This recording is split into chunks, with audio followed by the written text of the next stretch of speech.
আইনজীবী জেডাই খান, সিনিয়র আইনজীবী জেডাই খান পান্না, উনি এর আগেও ইতিপূর্বে আপনাদের মাধ্যমে উনি জানিয়েছিলেন উনি যে আমাদের যে সাবেক মাননীয় প্রধানমন্ত্রী শেখ হাসিনা ওনার পক্ষে উনি একজন আইনজীবী হিসাবে নিয়োজিত হতে চেয়েছিলেন।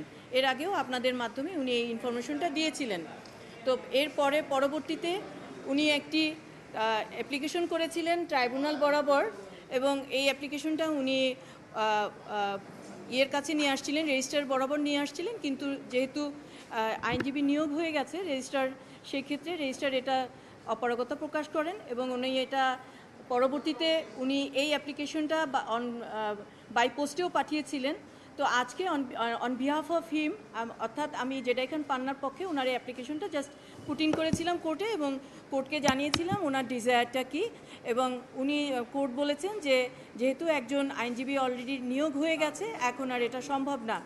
এবং কোর্ট আরও যেটা বলেছেন যে যেহেতু এটা আর সময় নেই, অন্য কোনো মামলা যদি দরকার হয় উনি আসতে পারেন, উনি ওনার যদি বায়োডাটা উনি সাবমিট করেন উনি আসতে পারেন। কোর্টের বক্তব্য ছিল এটাই।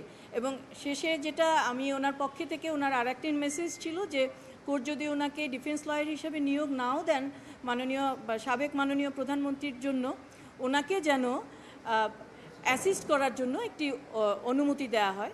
কোর্ট বলেছেন যে না, এটা সম্ভব না।